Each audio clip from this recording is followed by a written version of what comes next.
अस्सलाम वालेकुम फ्रेंड्स। आज की वीडियो में हम बात करेंगे एप्ला AD3E इंजेक्शन के बारे में। फ्रेंड्स, ये इंजेक्शन एक वेटरनरी इंजेक्शन है। इसमें शामिल है विटामिन ए, विटामिन D3 और विटामिन E। अब बात करते हैं इस इंजेक्शन की कंपोजिशन के बारे में कि इसके हर एक ml में क्या चीज़ मौजूद है। फ्रेंड्स, इसके हर एक ml में विटामिन ए 1,00,000 IU मौजूद है और विटामिन D3 40,000 IU मौजूद है और विटामिन E 40 mg मौजूद है। फ्रेंड्स, विटामिन ए जानवरों की सेहत के लिए बहुत अहम है। विटामिन ए जानवरों की आँखों की सेहत में अहम किरदार अदा करता है। जानवरों की जल्द के सेहत के लिए भी बहुत ज़रूरी है। ये जानवरों के इम्यून सिस्टम को सपोर्ट करता है। Friends, vitamin A reproductive health में भी अहम किरदार अदा करता है।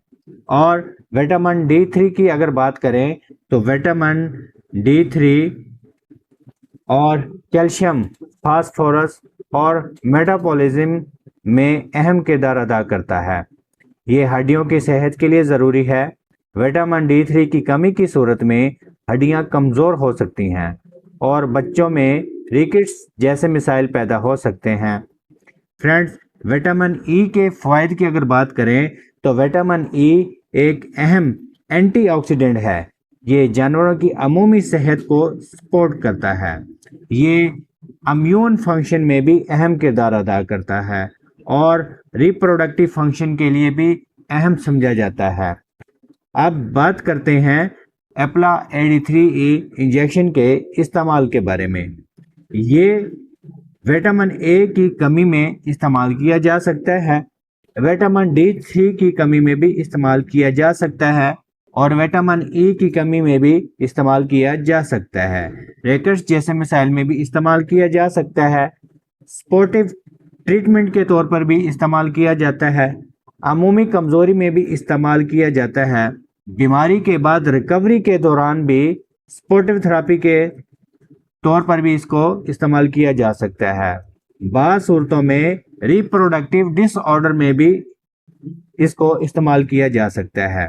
और इसके मज़ीद इस्तेमाल और तरीका इस्तेमाल जानने के लिए आप अपने करीबी वेटरनरी डॉक्टर से राब्ता ज़रूर करें। उससे पूछ के इसका इस्तेमाल करवाएं और इसकी डोज कितनी है, कितना लगाना है, ये भी आप अपने वेटरनरी डॉक्टर से पूछ के जो है आप इस्तेमाल करवा सकते हैं। इसके हर जानवर और घोड़ा, भैंस, गाय, भेड़, बकरी में इसका इस्तेमाल मुख्तलिफ है।